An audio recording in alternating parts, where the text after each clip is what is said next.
Hello everyone. I'm going to talk about today capsular access management in mature intumescent white cataracts. I have no financial interest to disclose. This is just a surgical teaching video. Needle aspiration is a technique to decompress the lens and decrease the intralenticular pressure, which is very high in case of intumescent white cataracts. So basically, we use a 26 gauge needle and bend it for approximately 45 degrees at the shaft hub junction. Using this needle, we enter from the side port and puncture the capsule in the center and aspirate the liquefied cortex which comes out. Second part of discussion is about spiraling technique of capsular access. In spiraling technique, the capsular access is started as a small opening and then continued in a spiral manner to make it an adequate size circular opening, as you can see in the image. I will be describing more in detail in the video. The first case is of 30-year-old woman who presented with an intumescent white cataract, and you can see multiple water clefts inside the lens. She didn't have any history of trauma. I'm using a 26 gauge needle attached to a 2cc syringe, bending it to approximately 45 degrees. Bend is done at the shaft end. Bending the needle actually helps for easy insertion inside the eye.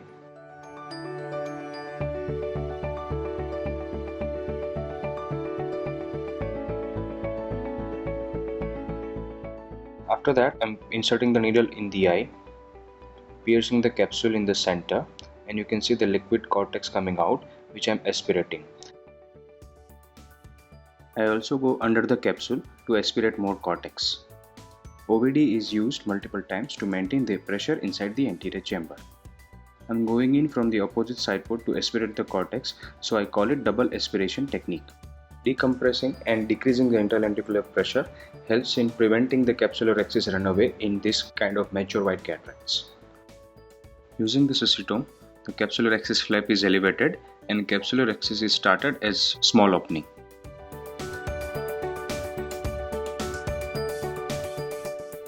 Using the capsular access forceps, the elevated flap is held and pulled in the tangential manner and then towards the center, making sure that it doesn't run away to the periphery. Using the grasp and regrasp technique, the capsular access is completed till 9 o'clock position.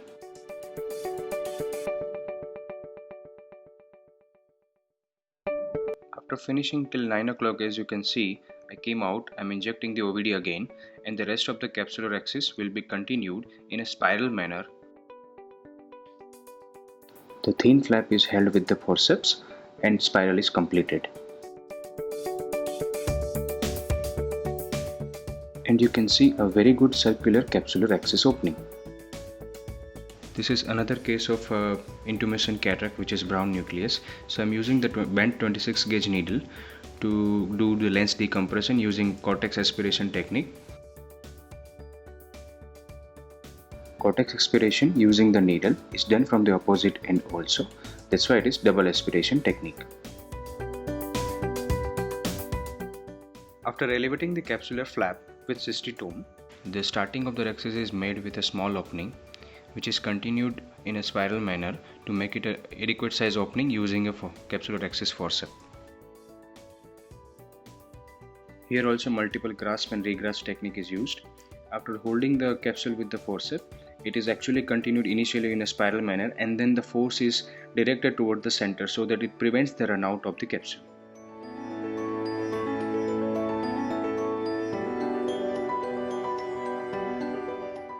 Spiraling of the axis is continued carefully.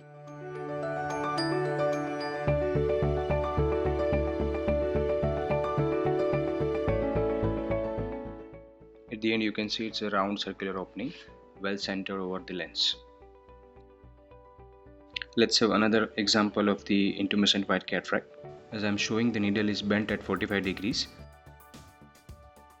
going from the side port and then puncturing the capsule in the center and the liquefied cortex is coming out.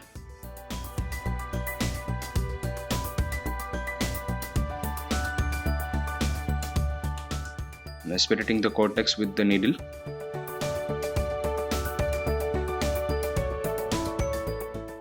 Similarly, from the opposite end, the aspiration is completed.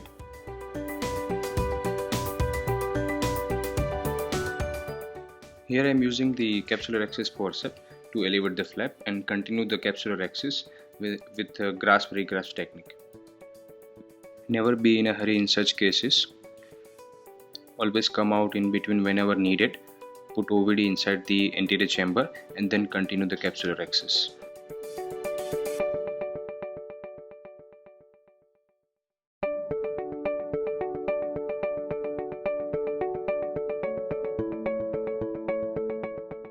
After the 6 o'clock position, the rest of the capsular access is continued in a spiral manner. As you can see, the thin flap of the capsule is easier to hold with the forceps, so I recommend to use a forceps instead of cystitome in such cases.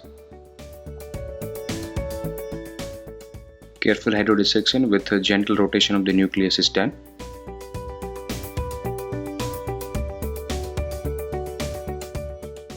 Using the direct chop technique, the nucleus is split into the two halves and the rest of the case goes in a usual manner. Here one thing is important to notice is that there is no residual cortex or minimal residual cortex is present, so you have to be careful to prevent any surge happening during the surgery, because if the surge happens, directly the capsule will get into the phacoprobe and it can cause posterior capsular rupture. Nucleus in such cases can be free floating.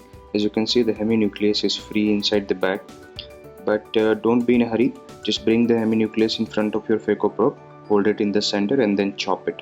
So using correct technique, you can actually easily chop the nucleus and emulsify it.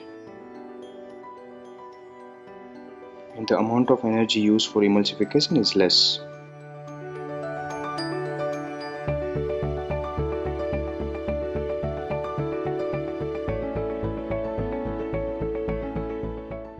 It is recommended to inject the OVD before coming out with the phacoprobe to prevent anterior chamber collapse. After implanting the foldable intraocular lens, a thorough OVD removal is essential. OVD removal behind the IOL is also recommended in all the cases.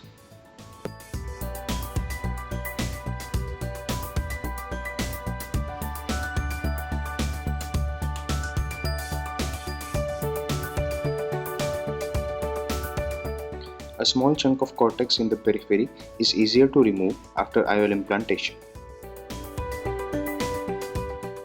So using double aspiration of the cortex and spiraling of the capsular access technique, it is possible to make circular central capsular access even in cases of mature intumescent white cataracts. Thank you so much for watching.